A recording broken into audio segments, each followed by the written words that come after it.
Welcome to the Intimate Partner Violence video miniseries 2021 for Trinidad and Tobago.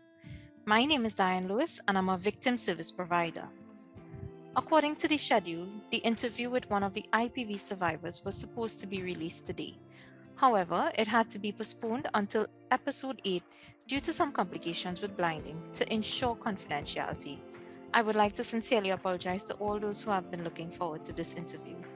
So, in today's episode, I will be discussing the impact of intimate partner violence on victims. IPV can have both long term and short term effects and can affect not just the immediate or primary victim, but also those who witness the abuse, also known as secondary victims.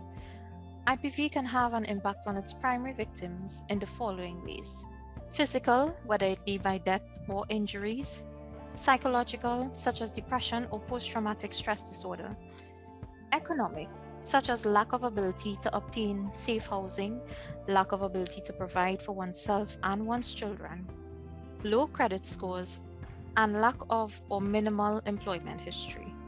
It can also be sexual.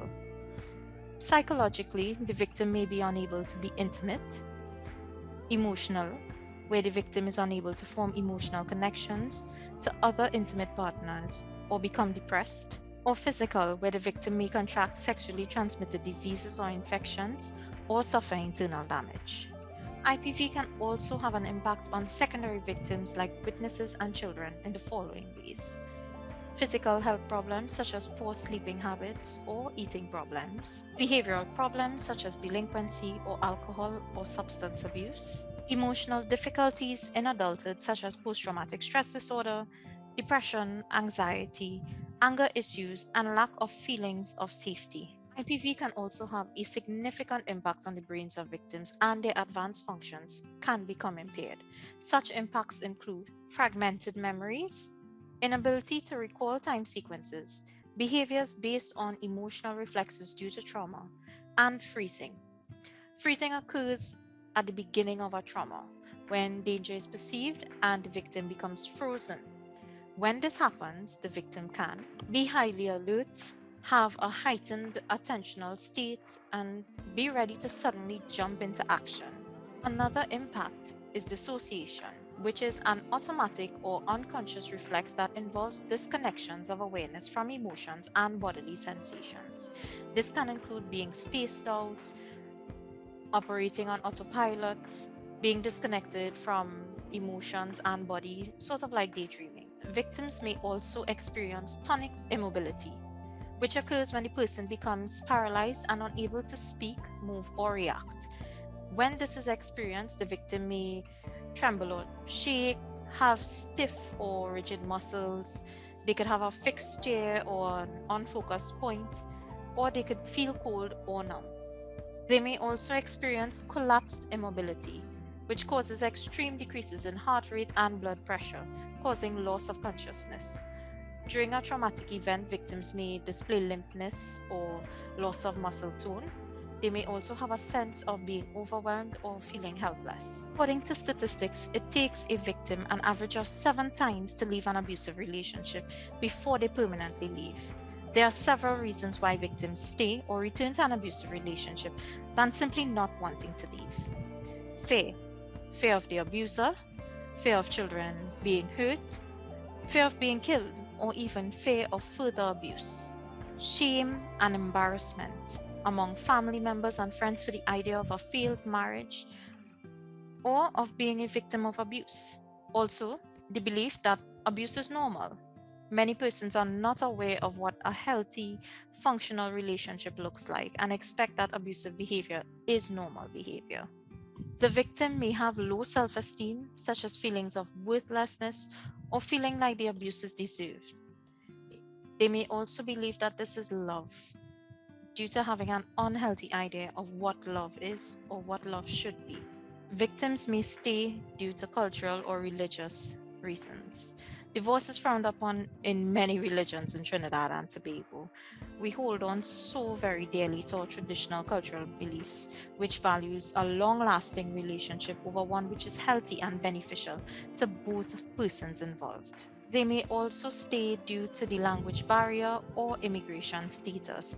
This is something that we would have observed more recently in Trinidad and Tobago with the increase of Venezuelan refugees seeking out resources here. They may be dependent or lack financial or other resources.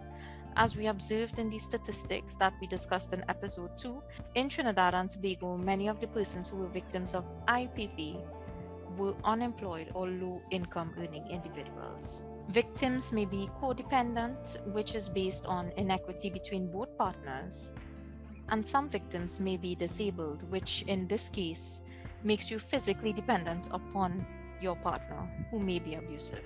Victims of abuse tend to isolate themselves.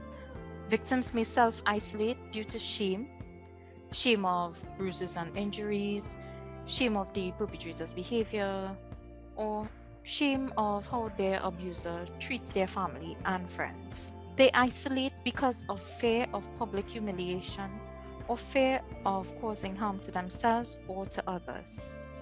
Victims also carry feelings of guilt for the abuser's behavior or for the condition of the relationship. The citizen question to be addressed in this episode: why are some people abusive? Like any other behavior, abusive behavior is learned behavior. While some persons who witness abusive behavior may grow up to enter into relationships where they are abused, others may become the abuser. The abuse could have been witnessed at home, in the school, or even among one's culture. Sometimes in relationships, it's not necessarily the case that only one partner is abusive. The other partner may also be abusive, but that abuse takes on a different form. But because many persons who experience domestic violence growing up tend to think that physical abuse is the only type of abuse, they miss other forms of abuse such as verbal abuse or emotional abuse. Many individuals also have control issues and desire to have control over their partner, and this controlling behavior leads to abuse when their partner does not comply with their demands. Abusive behavior may also be the result of a personality disorder where the abuser gains pleasure in abusing someone, or the abuse is simply a means to an end. Look out for the next episode on the risk factors for intimate partner violence on October the 18th, 2021. Should you have any questions on intimate partner violence or about the information we just discussed, please feel free to email me. Thanks for listening.